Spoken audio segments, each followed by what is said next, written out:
Hello everyone. My name is Tanvi Goel and my chance name is Meet with Tanvi and I'm a second Prof MBBS student at a government medical college. तो basically आज की video के अंदर मैं तुम सारे के सारे नीट एस्पिरेंट्स को एक 15 डेज चैलेंज देने वाली हूँ, ठीक है, जो तुम लोगों को फॉलो करना पड़ेगा। अब अगर तुम ये सोचो ना कि भाई दीदी तो हमेशा ही एक 15 डेज चैलेंज की वीडियो लेके आ जाती है, ठीक है, क्या फ़ायदा? भाई फ़ायदा है, ठीक है। And I am telling you कि भाई जिसने एक बार इस 15 डेज चैलेंज को डेडिकेटेडली फॉलो किया होगा ना, उसका मन करा होगा बार बार करते रहने का। क्योंकि देखो यूजुअली होता क्या है कि अगर हम किसी एक चीज़ को कर रहे होते हैं ना, तो हम एकदम ना उसके यूज टू हो जाते हैं। तो जब हम हमारी नीट की प्रिपरेशन के अंदर होते हैं ना, तो हम ना अपने डेली रूटीन में इतने ज़्यादा हैबिचुअल से हो जाते हैं। जैसे कि अगर तुम लोग स्कूल जाते हो, तो भाई सुबह उठ के स्कूल जाना है, फिर आके और पढ़ाई करनी है, पढ़ते रहना है, पढ़ते रहना है, पढ़ते रहना है। तो हमारी जो लाइफ है ना, वो काइंड ऑफ बोरिंग हो जाती है। एंड जब हमारा डे टू डे रूटीन इतना बोरिंग हो जाता है ना, तो हमारे लिए मुश्किल हो जाता है उसके अंदर पढ़ना, चीज़ें एक्सट्रैक्ट करना एंड अपने ब्रेन के अंदर स्टोर करना। सो दैट्स अ प्रॉब्लम, ठीक है। तो इस 15 डेज चैलेंज के अंदर हम चीज़ों को थोड़ा डिफरेंटली करने वाले हैं, जिसके जिसकी हेल्प से, ठीक है, तुम लोगों का जो पूरा एंटायर प्लान है स्टडीइंग का, वो थोड़ा चेंज हो सके, ऑल्टर हो सके। एंड अभी तुम्हारा जैसा भी दिन चल रहा है, ठीक है, वी डोंट नो कि तुम उसको लाइक अगर तुम्हारी कैपेसिटी 10 की है, तो तुम उसको 10 में से कितना प्रोडक्टिव बना पा रहे हो अपने लिए। हमें यहाँ पे क्या चाहिए कि 10 ऑन 10 प्रोडक्शन, ठीक है। इससे जो तुम्हारी आदत है ना कि हाँ भाई दिन भर तुम्हें अपनी कुर्सी पे बैठे रहना है, किताब खोल के बैठे रहना है, दिमाग में कुछ जा रहा है, ठीक है, नहीं जा रहा तो ठीक है। यार देखो, ये सिर्फ ना तुम्हारी अकेडमिक बुक्स की बात नहीं है। अगर कभी कभी तुम वैसे कोई नॉवल भी रीड कर रहे होते हो ना, तो ऐसा लगता है कि देखो मैंने बहुत रीड करी है, ठीक है, तो ऐसा लगता है कि यार 2-3 पेजेस तो रीड कर लिए, पर यार एकदम से कुछ दिमाग में आ ही नहीं रहा है कि 2-3 पेज में पढ़ा क्या है, ठीक है। मेरे साथ ये हुआ है पर्सनली 2-3 बार। एंड जब जब जब ये मेरे साथ हुआ, उसके बाद मैंने ऐसा पूरा कर लिया कि भाई अगर मुझसे अभी नहीं पढ़ी जा रही है, आई नॉट रीड, ठीक है। ऑल्दो मैं नॉवेल्स उठाती हैं ऐसी हूँ जिसके अंदर मुझे इंटरेस्ट आए, बट ऐसे नहीं करना है, ठीक है। क्योंकि ऐसा लगता है कि भाई ऐसा क्या ब्लैकआउट हो गया था एकदम से कि भाई मेरे को याद ही नहीं आ रहा कि उन 2-3 पेज में था क्या, ठीक है। तो तुम्हें ये चीज़ नहीं करनी है। और भाई ऐसा कुछ नहीं है कि ये जो 15 डेज चैलेंज है, ये सिर्फ वही बंदा करेगा जिसका सिलेबस एकदम अप टू डेट चल रहा है, जिसके कोई बैकलॉग्स नहीं है, ठीक है। यार इस चैलेंज को कोई भी कर सकता है, ठीक है। तुम्हें लगता है कि तुम बहुत आगे चल रहे हो तो भी कर सकते हो, तुम्हें लगता है तुम बहुत पीछे चल रहे हो तो भी कर सकते हो। क्यों?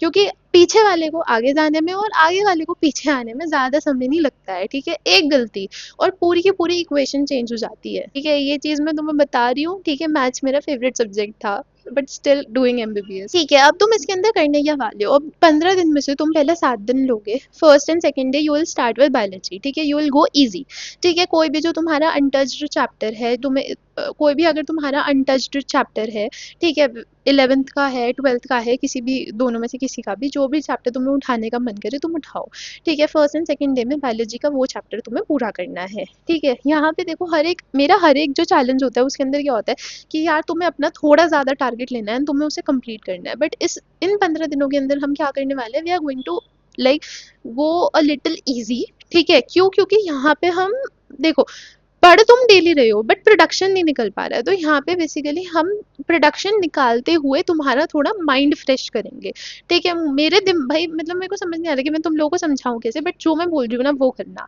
फर्स्ट और सेकंड डे तुम्हें क्या पढ़नी है, बायोलॉजी पढ़नी है, कोई भी चैप्टर उठा लो। और भाई मैं तो तुम्हें ये बोलूंगी कि यार बायोलॉजी का एक चैप्टर एक दिन में खत्म हो सकता है, ठीक है। तो अगर तुम 2 चैप्टर उठा सकते हो, डे 1 में एक चैप्टर, डे 2 में एक चैप्टर, वेल एंड गुड। वरना कोई भी एक चैप्टर या 1.5 चैप्टर तुम्हें करना है। उसके बाद फिर तुम्हें थर्ड एंड फोर्थ डे में क्या करनी है, फिजिक्स करनी है। क्यों? क्योंकि देखो सब शुरुआत हमने करी एकदम इजी चैप्टर से, एकदम इजी सब्जेक्ट से, दैट इज बायोलॉजी। अब हम करेंगे थोड़ा ऐसे इंटरेस्टिंग सब्जेक्ट, ठीक है। देखो यार मैथ्स जो है ना, मैथ्स हमेशा इंटरेस्टिंग लगती है, बिकॉज मैथ्स के अंदर यू सॉल्व थिंग्स, ठीक है। हाँ आपने एक प्रॉब्लम सॉल्व करी, अब तुम्हारे पास दूसरी प्रॉब्लम है, तुम्हें वो प्रॉब्लम सॉल्व करनी है, तुम्हारे पास दूसरी है, ठीक है। कहीं ना कहीं एक्सेप्शंस भी होंगे। सो फिजिक्स जो है ना, वो काइंड ऑफ मुझे मैथ्स का भाई बहन ही लगती है। Then you will do physics, ठीक है, ऑन डे 3 एंड 4। देखो अगर तुम बायो के 2 दिन में एक ही चैप्टर कर पा रहे हो, तो मैं तुम लोगों को ये कहूंगी ही नहीं कि तुम फिजिक्स के 2 चैप्टर ट्राई करना, क्योंकि ऑब्वियसली अगर 2 दिन में तुम बायो के एक कर पा रहे हो, तो फिजिक्स का भी तुमसे एक ही हो पाएगा हार्डली, ठीक है। बट कुछ कुछ चैप्टर्स ऐसे थे जो छोटे छोटे थे, जो मैंने एक दिन में एक पूरा किया था, क्योंकि भाई मेरे को भी सिलेबस कंप्लीट करना था, ठीक है। उस टाइम पे मुझे भी ये था कि किसी भी तरह मेरा सिलेबस कंप्लीट हो, ठीक है। उसके उसके बाद फिर तुम्हारा आएगा 5th एंड 6th डे, उस पे तुम्हें करना है अपना केमिस्ट्री। मैं प्रेफर करूँगी कि एक चैप्टर ऑर्गेनिक का उठा लो, एक इनऑर्गेनिक का उठा लो, ठीक है। अगर तुम दो कर पा रहे हो तो, नहीं कर पा रहे हो तो ऑर्गेनिक का करना, ठीक है, क्योंकि जो सॉल्विंग पार्ट है, इक्वेशंस एंड एवरीथिंग, वो आपका फिजिक्स में कवर हो गया है, तो फिर आप केमिस्ट्री का तुम ऑर्गेनिक उठाना। 7th डे पे आप क्या करोगे कि आपने जितने भी चैप्टर्स पढ़े हैं, आप उनका एक कस्टम टेस्ट दोगे, ठीक है, चाहे मॉक टेस्ट टाइप हो, कुछ भी हो, ठीक है। उसके अंदर आपको ये समझ में आएगा कि जो आपने अभी अपने पिछले 6 दिन हार्डली 3 चैप्टर्स में इन्वेस्ट करे हैं, वन ऑफ ईच सब्जेक्ट, वो आपको कितने अच्छे से समझ में आए हैं। क्योंकि भाई 6 दिन में 3 चैप्टर की एवरेज जो है ना भाई, उससे ज़्यादा तुम लोग क्या मांगोगे। एंड अगर वही तुम अच्छे से नहीं कर पाए हो, जो कि तुम्हें टेस्ट के स्कोर से पता चल जाएगा, तो फिर अब तुम और क्या एक्सपेक्ट कर रहे हो खुद से, ठीक है। पता है बहुत बार ऐसा होता है कि लोग कहते हैं कि हमें इम्प्रूवमेंट की नीड है, बट हम लोगों की बात को इग्नोर कर देते हैं कि भाई मैं क्यों सुनूं, उसके अपने तक रख, ठीक है। फिर ये चीज़ होती है कि कभी ना कभी डीप डाउन हमें भी फील होने लगता है कि हाँ हमें इम्प्रूवमेंट की ज़रूरत है, ठीक है, बट हम उसको थोड़ा ना ऐसे शैडो कर देते हैं, ठीक है, दबा देते हैं कि यार हमें नहीं करनी, बट एक्चुअल में इम्प्रूवमेंट की ज़रूरत होती है, हम जस्ट उसको इग्नोर करते रहते हैं, ठीक है। तो इससे तुम्हें समझ में आएगा कि क्या तुम्हें एक्चुअल में इम्प्रूवमेंट की ज़रूरत है। बट अगर तुमने इस टेस्ट के अंदर अच्छा स्कोर कर लिया, you will get to know कि हाँ मैं टाइम लगा के जिस भी चीज़ को पढ़ रहा हूँ वो मुझे अच्छे से समझ में आ रही है, मुझे क्या करना है, मुझे जस्ट अपनी स्पीड को इंक्रीज करना है। क्योंकि यार देखो एक चीज़ होती है, किसी भी चीज़ का सॉल्यूशन तुम तभी निकाल पाओगे जब तुम्हें प्रॉब्लम अच्छे से पता हो। तुम्हें प्रॉब्लम ही नहीं पता है तो सॉल्यूशन कहाँ से निकलेगा, ठीक है। तुम्हें पता होना चाहिए तुम्हें अपनी स्पीड बढ़ानी है, तुम्हें अपनी सिली मिस्टेक्स कम करनी है, तुम्हें अपनी लर्निंग एबिलिटीज़ बढ़ानी है। अब उसके बाद आपने टेस्ट दे दिया, अब उसके बाद आप अपने डे नंबर 8 से डे नंबर 14 तक क्या करने वाले हो। देखो आप एक सिंपल चीज़ फॉलो कर सकते हो, हमारे पास 3 चीज़ें होती हैं, मॉर्निंग, आफ्टरनून एंड इवनिंग, ठीक है। अगर तो तुम रात में पढ़ते होगे तो ऑब्वियसली तुम्हारा मॉर्निंग वाला टाइम जो है वो कट जाएगा, तो आफ्टरनून एंड इवनिंग फिक्स्ड है, ठीक है। आपका ऑल्टरनेट या चलेगा मॉर्निंग एंड नाइट। अब इसके अंदर तुम क्या चीज़ कर सकते हो, एक एक टाइम तुम डेडिकेट करोगे बायो, फिजिक्स एंड केमिस्ट्री। अब तुम्हें 8 से लेके 14th डे तक क्या करना है, तुम्हें अपने इन टाइम इंटरवल्स पे एक एक सब्जेक्ट को फोकस करना है, ठीक है। यूजुअली बच्चे क्या करते हैं कि वो सुबह के टाइम जो है बायो पढ़ते हैं, आफ्टरनून के टाइम पे फिजिक्स की प्रॉब्लम सॉल्व कर लेते हैं, इवनिंग के टाइम पे केमिस्ट्री कर लेते हैं। अब वो तुम्हें जैसे सूट करे तुम कर सकते हो।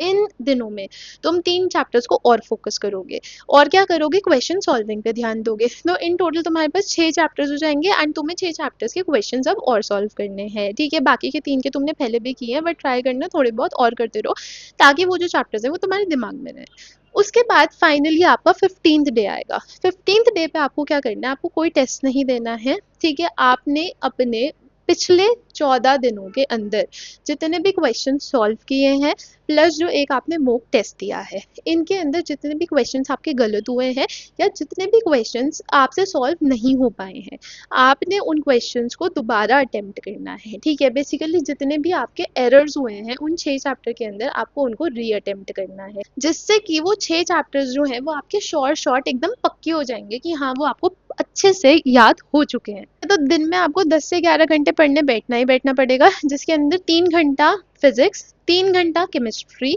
2 घंटा एल से बायो, ठीक है, एंड बाकी के 2 घंटा आप करोगे रिविजन। तो इतना अप्रोक्सीमेटली लाइक आपको 9 to 11 आवर्स बैठना पड़ेगा। थोड़ा आपको ज़्यादा टाइम लगता है तो अभी के लिए 11 घंटे रखो, बाद में अपनी स्पीड इंप्रूव करना।